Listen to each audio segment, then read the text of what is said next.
Hello, I'm Jeffrey Ham, equity analyst for Briefing.com. Today is Monday, October 13th.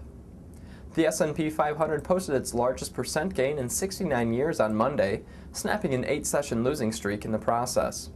The rebound was fueled by several governments taking steps to shore up the financial system, and Morgan Stanley completing its deal to receive a capital infusion from a Japanese bank.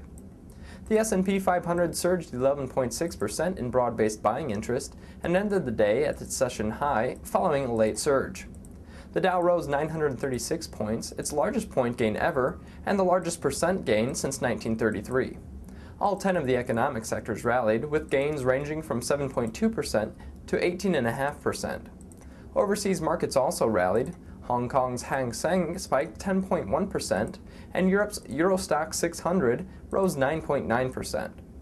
With regard to the global efforts to help the financial markets, the Fed and other central banks announced plans to provide as much dollar liquidity as needed in short-term funding markets. The 15 Eurozone countries said they will guarantee new bank debt until the end of 2009. In addition, several European countries announced plans to guarantee interbank lending and directly inject capital into financial firms. The UK government plans to inject up to $63 billion in 3 UK banks. The US is expected to outline a comprehensive plan of its own as soon as Tuesday and is likely to include interbank lending and bank debt guarantees and direct capital injections into financial institutions. Investors will have a clearer picture of how credit markets will react to the measures on Tuesday when banks and the Treasury markets reopen. They were closed on Monday in observance of Columbus Day.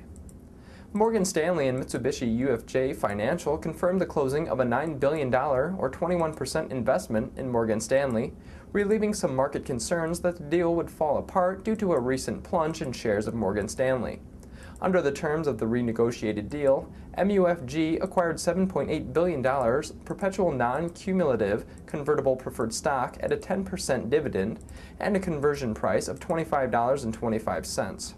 MUFG also acquired $1.2 billion of perpetual non-cumulative non-convertible preferred stock with a 10% dividend.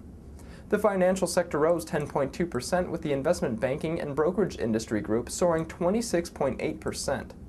The improved outlook of investors was apparent in commodity trading, with the CRB index climbing 3% as oil rose 5.3% to $81.85 per barrel.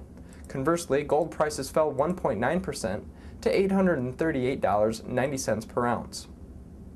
Although buying interest was mostly broad-based, with 96% of the S&P 500 components posting a gain, not all stocks participated. General Electric fell 0.6% despite its diversified business. GE considered seeking a bank charter in order to access government lending channels, Reuters reported, citing sources familiar with the situation. The S&P 500 has spiked 19.5% from its multi-year intraday low reached on Friday.